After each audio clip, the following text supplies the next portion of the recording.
Hey everybody, Sake here with a Kerbal space program video. This first video will just show you the ballistic orbit and staging. I have a pretty simple rocket here. It's not going to make it out to space, but it'll sort of give you an idea of how to control your rockets in Kerbal space program and exactly what the space bar does. So once it's loaded here, I've got a command capsule up top with a separator in the center and a mainsail at the bottom. We got our Kerbals down there ready for liftoff, so we'll just throttle up a bit and take off.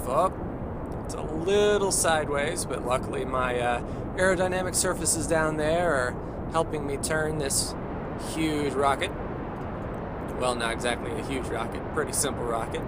As you can see, I'm running 80% throttle right now. It's starting to overheat a tad. So I'll just throttle back some, and in the upper right hand corner you can see the fuel level for the entire rocket. Bob and Bill don't seem to like where they're going, but that's fine. We're at an altitude of 2,500 meters. The atmosphere is really thick up there, as you can see at the atmosphere meter. The light blue is the thickest part of the atmosphere, which is what we're going through now. It's best not to burn your rocket at 100% in this, as you're sort of just spinning your tires and not really going anywhere. You're wasting fuel that way. So we're just picking up speed, waiting for this stage to burn off. There's a nice view of the new Kerbal Space Center. Can't wait to see what they added. They added a mission control building, so it'll be fascinating to see what they do there. And there's a look at the sun. We're aiming skyward at our 90-degree mark. And this stage is about to run out of fuel, so we will separate using the space bar, throttle up all the way, and the next engine kicks on, and we're starting our gravity turn to the 90-degree angle there. We're heading east.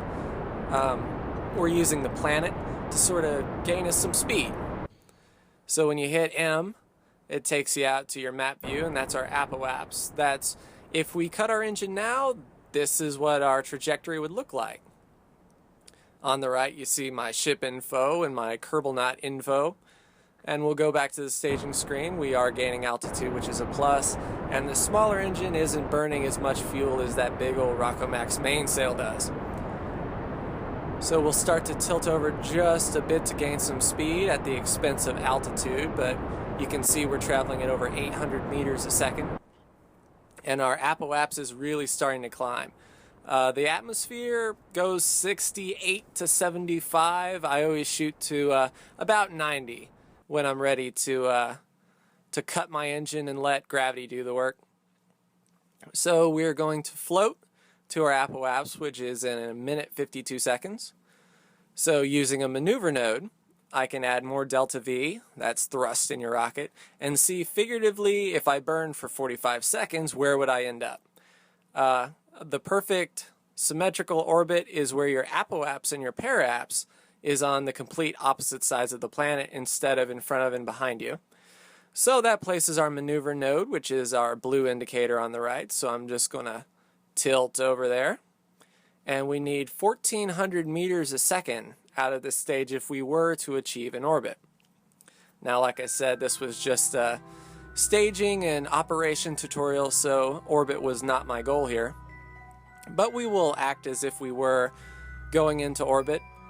You want to cut your estimated burn time in half. That way you're burning halfway behind the node and halfway in front of the node, so it's like you get all of your delta V at that one instant moment, which is what your maneuver node will tell you. So we're going to burn, and you can see the blue line where we're going to end up is increasing. And if only this engine had more fuel in it, or didn't burn as fast, we could make this work. But as you can see in my upper right, my fuel and my oxidizer is disappearing quickly. And when that reaches zero, we are now at the hands of Kerbin's atmosphere and gravity. So now we'll know we'll end up in the ocean. So I'll just rotate the capsule around so I don't hit myself when I separate. And spacebar again.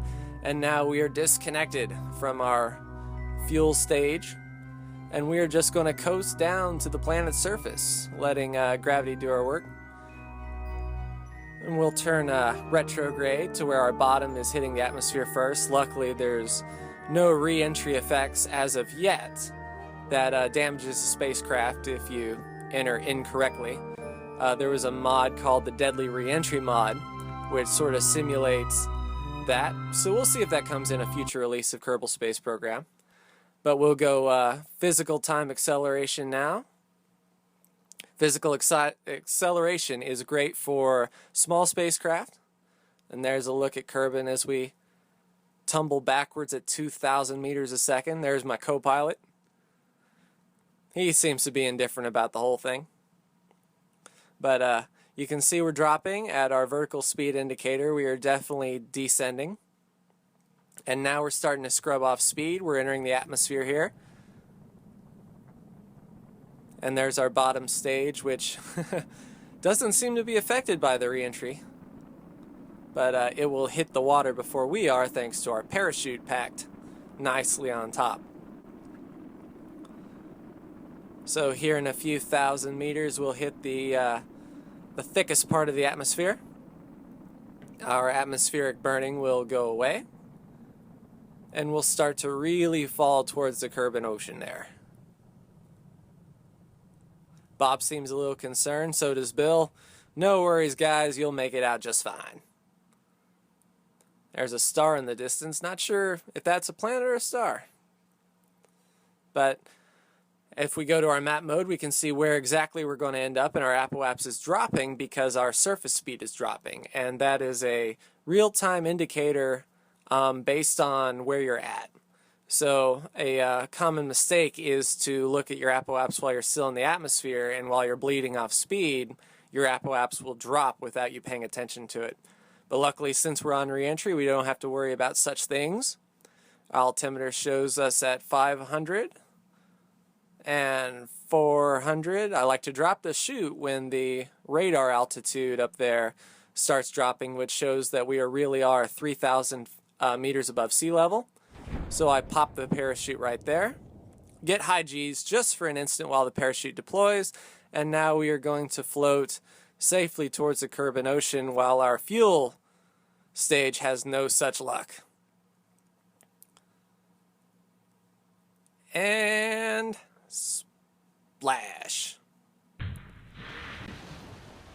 Bob and Bill seem to be happier about this. I'll use physical time acceleration to get down to the surface quicker. But yeah, at this point, you're just along for the ride. Nothing you can really do to mess this up. Full electric charge over there, and the new update, capsule turning actually affects your electric charge. So you have to keep that in mind.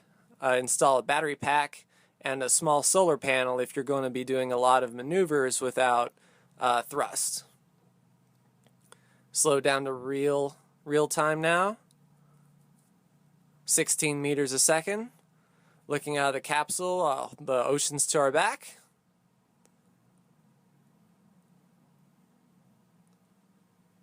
And gliding gracefully down with the Kerbal sun setting in the distance. And splash down. Nice cool splash effects going over the pod.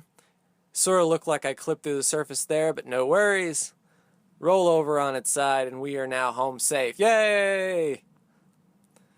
And that is a successful ballistic test. Now swim, Kerbal, swim. Next time, we are going to launch Sputnik and get these guys a satellite orbiting their planet. So I hope to join you then.